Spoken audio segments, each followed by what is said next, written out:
And we are back.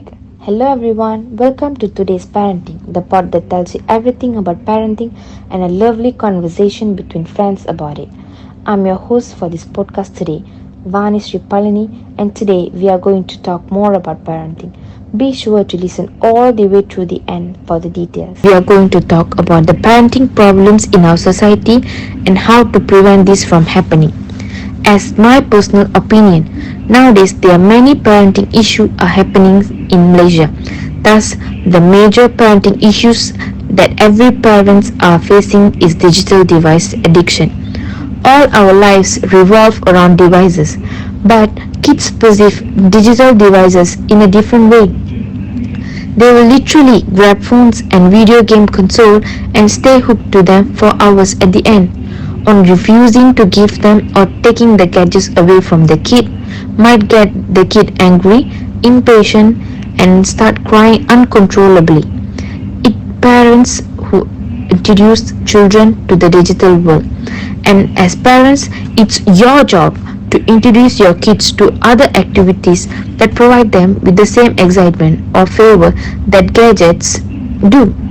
Outdoor activities and board games are the great alternative where you can participate as well. Try and enforce specific playing times and playing hours when a child can use the gadgets. Parents sometimes hand down their old iPhone or even an Android as a first phone for a child in a primary school. Parents to get their kids flipped phones first and wait until they have developed a good overall habits before giving them a smartphone. Nevertheless, there is a need for a public awareness around smartphone use in children and young people, and parents should be aware of how much time their children spend on their phone. Such addictive behavior could be linked to other problems too, says the study, such as stress, a depressed mood, lack of sleep, and reduced achievement in school. The best solution for this problem is to setting boundaries. Creating set times or places that will be device free helps to establish some limits and device use. It's crucial to provide opportunities for your family to communicate with each other without the distraction of phones, tablets, and other screens. If you need a hand getting the devices switched off, parental control apps can be a lifesaver. What do you think about parenting problem happening in Malaysia? I would like to hear it from HUWAINA. From my personal observation, I feel like the parenting problem starts when the couple marry at a very young age.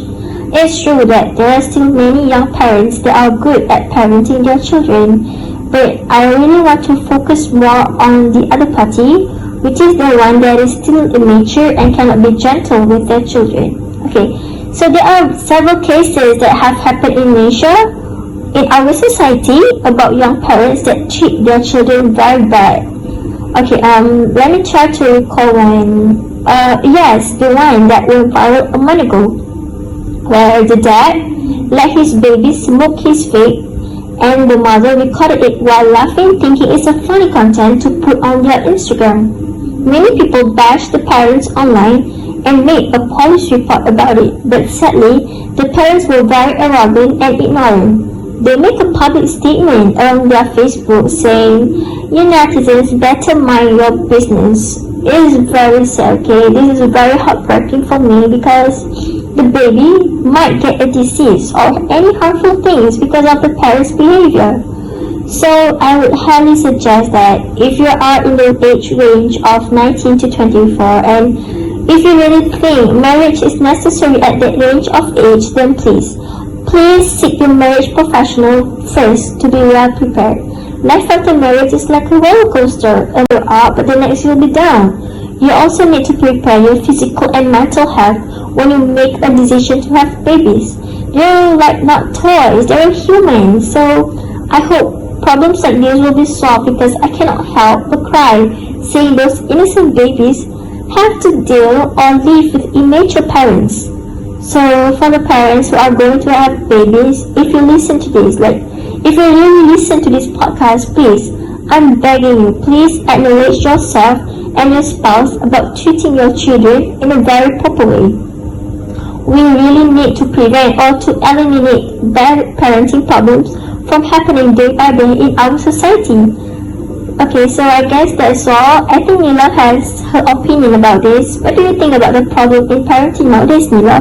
In this modern era, parents are busy with work, so they do not have much time to take care of their children. So, children receive little guidance, discipline, and nurturing from their parents. The children are left to raise themselves and make decisions on their own. Their need for love and attention are not received from the parents. Therefore, they tend to seek out those things from their peers or other people. Children with this type of parents often lack social skills. This is due to parents rarely engaging or communicating with their children at home. Neglected children also can develop low self-esteem, depression, anxiety, aggressions, and violence behavior. To prevent child neglect, parents need to spend more time with their children, make time to play or take care of the child, and this can help them to create a strong bond emotionally with their parents. Let the kids decide what activities that they want to do instead of letting the parents choose it. This method can make the children develop self-confidence, self-esteem, and be able to make their own decisions. So spending time at least once a week with your child can actually bring more benefit to your kid in the growing up process. One of the biggest mistakes the parents make is they have unrealistic expectations towards their children. Let me give you an example. For example, I will take Ahmad's name in my explanation. Ahmad's parents expected Ahmad, their only son, to be perfect in everything, such as swimming, playing musical instrument, active in sport, and excellent in study, because they want Ahmad to be perfect so they can show off their son to others, and they want to feel proud to have a son that excels in everything. What if Ahmad's body is weak and he can't be too active in sport, but he is excellent in study, or vice versa? His parents that already put their hope up might feel disappointed with Ahmad. Ahmad might get stressed due to all the pressure that his parents give. And Ahmad's parents need to know Ahmad's ability to take all the learning. From this example, what I can say is, as a parent, when you already put a high expectation on your children, you will expect your children to fulfill the expectation. You won't accept the fact that your children can't do what you expect the children can, because you don't know your children's ability to take the learning or your children's body strength. This kind of behavior will make the children feel pressure to fulfill your expectation. The more pressure they get, the more stress they get. Your children will be distant with you when they feel they can't be someone that you expect. To prevent the children from feeling this kind of pressure, the parents first need to understand their own children's ability. It's not like the parents can't expect anything from the children, but they need to make sure that the children are fully aware that you won't be disappointed with the kid if they can't reach your expectation. These are really important things that we as parents need to know. One last thing before I end my talk here is, we as parents, we need to fully understand that our children are just normal human beings. They also can't reach our expectation because humans have limit on how far they can go. So if your children can't be someone you want them to be, don't push them too hard. Just accept how the children can adapt to your expectation. Thank you. In my opinion, this can happen as a result of parents being very pampering and too much in line with the children's wishes. I think we often see this happen. So what do I mean by that? The thing we often see is that parents fail to control the situation when children want something such as toys. This often happens when families go to a supermarket with their small children. The children start acting aggressively to get the toy items, like they will scream, cry, and sometimes thrash and roll on the floor. Children will use various tricks so that parents feel embraced and continue to buy the toys that their children want. At the same time, I actually see parents making a few mistakes by following all their children's orders to the point of letting their children's behavior.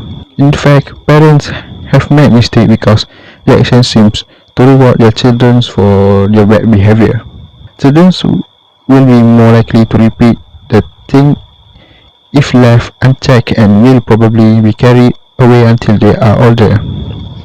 The conclusion from this is that parents should not be ashamed to take more decisive action. There may be people who will say parents are too controlling of children, but let them say so, because proper upbringing starts from a parent who is assertive rather than pampering their children. Gifts may be given to children when they do good things. At least they won't have the sense to beg from parents. My advice to parents out there: don't raise children in a way of luxury and overly follow their lead. As a result, children are unable to independent and always rely on their parents to get something. Thank you. As in conclusion on today's parenting, parents should set good example and provide the right atmosphere which is conducive to the growth of good character traits. A child learns good virtues and the influence of his parents counteract all other influence, good or bad, as like father, like son.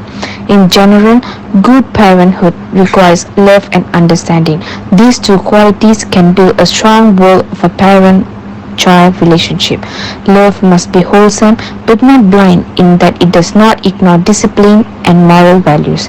This love must provide security and confidence to the growing child to be a good thinking adult. Understanding means giving the child the opportunity to find out what he wants, the freedom to try new ideas, and the support when the child meets failure. Parents should be themselves and allow the children to grow up themselves too. Give the support and encouragement wherever necessary, but temper with love and understanding. Being a good parenting is in itself a growing process. Learn to love, but wisely. Thanks for setting aside some time to be a guest on my podcast. You are a rock star, and I really appreciate that you would hang out with me. Thank you and bye.